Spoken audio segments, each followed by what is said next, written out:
You're watching TV5 News at 6, Mid-Michigan's news leader. I'm here. A Mid-Michigan plant could soon be closing. I'm Brian Wood. I'll have that story coming up live. Tiger played an early round this morning, and he was gone by early this afternoon. But he's still very visible. His image is on the side of the official Buick Open car, and his image is on reporters' notebook pads. His logo is on the hats and on the minds of fans. I'll only walk the course for Tiger. And her daughter Natalie scored big. She got Tiger's autograph. How long did you have to wait for Tiger's autograph? You mean, not that long. He was leaving the putting green, and I got him right when he was going on his way to the clubhouse. But I just kind of waited it out. Want to sell it? No. Jacob Merritt got to caddy today at the Pro-Am for an amateur, but he said he would rather caddy for Tiger Woods. It wasn't fun enough caddying for an amateur? Nah, he's just so good. Here at the Buick Open, it seems it's all Tiger Woods. Tiger. Tiger Woods. Tiger Woods. From older fans like Ed Williams. He's just a celebrity. To younger fans like Madeline Galetsky. What would you say to him if you could see him in person? That you're a great golfer, and I really want to be someday to grow up and be a great golfer as he is. So I guess you're a Tiger fan of a different sort. Yeah, they're the best team in baseball.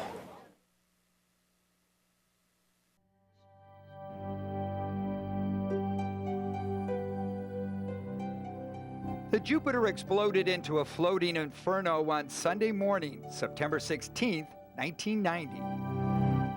It was about 8:30 in the morning, and I was sitting on the back deck of our 42-foot boat that we lived on. And I heard the call come in over the VHF radio that the tanker Jupiter was on fire and needed help immediately. So Bob Colby and his wife Jean hopped in a smaller boat and headed downriver to the Jupiter. They could see the fire. In fact, they were so close, they could feel the heat of the fire. And then they saw some of the crew in the water, and they risked their own lives to save the lives of others. We pulled 5 people out of the water right away. We took those 5 that we rescued down to the Coast Guard station where we met an ambulance, and they administered CPR and first aid to the gentleman that was passed out. It turns out it was nothing serious. Could see it coming over. It was like 2 tornadoes side by side. One was full of sand, the other one was full of rain, and there was rocking chairs and boards and mattress. Martha Goslin describing what she saw 50 years ago today. On June 8, 1953, she lived with her 14 brothers and sisters on Dort and Coldwater. They were right in the tornado's path. All the trees was twisted in the yard. I mean, it was just debris everywhere. Martha and hundreds of other survivors from that day attended a survivor's memorial today. They met with their former neighbors, some who lost everything. They met to show pictures of the mass destruction, and they met to share stories, and they took a look back into their past. Rayford Ginder, 14. And they attended a memorial honoring the 116 Genesee County residents who died in the tornado that day. Carol Sunday, 16. And still today, it's the 8th deadliest tornado in our nation's history. For an hour and a half, it wiped a 27-mile path clean. The destruction started 2 miles north of Flushing and traveled east to 2 miles north of Lapeer.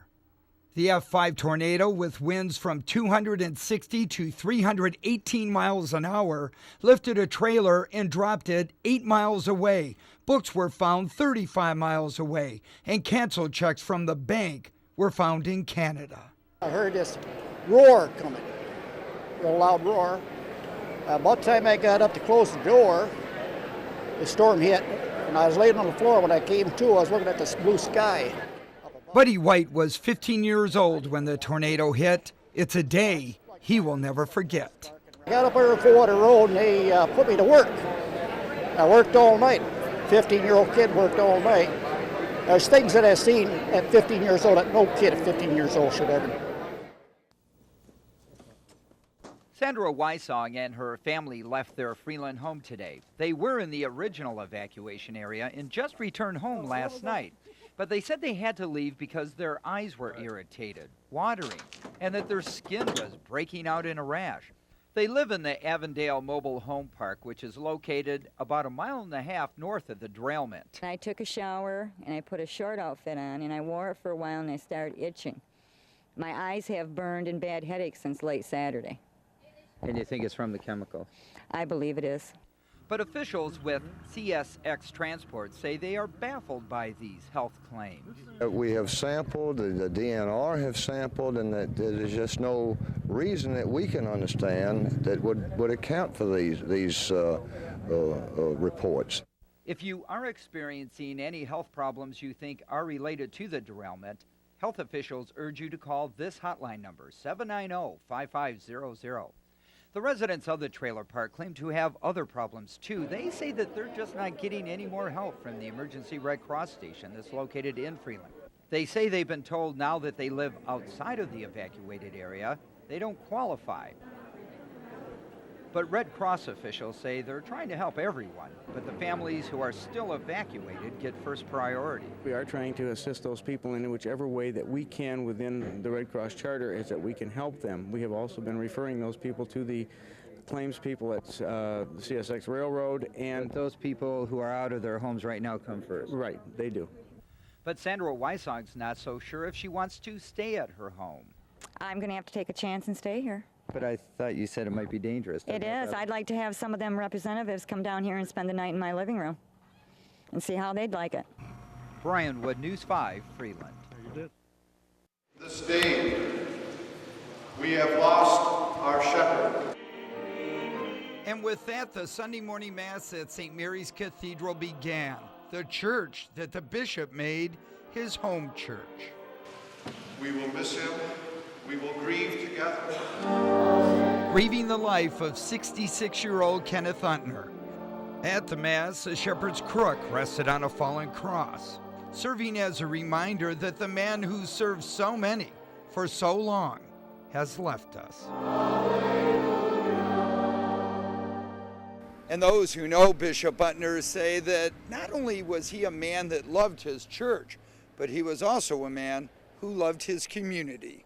There's never been a priest I have known in my whole life of being a Catholic that truly had a message and truly was committed to what he believed in. So we do what Christ did. Committed whether he was serving Mass or serving his community, like here when he volunteered for Habitat for Humanity. It was that quality that people say they will remember. He was a friend, and he was a very good influence on us. I'm just devastated. Devastated at the news that Bishop Kenneth Untner died Saturday at the age of 66. In Saginaw, Brian Wood, TV5.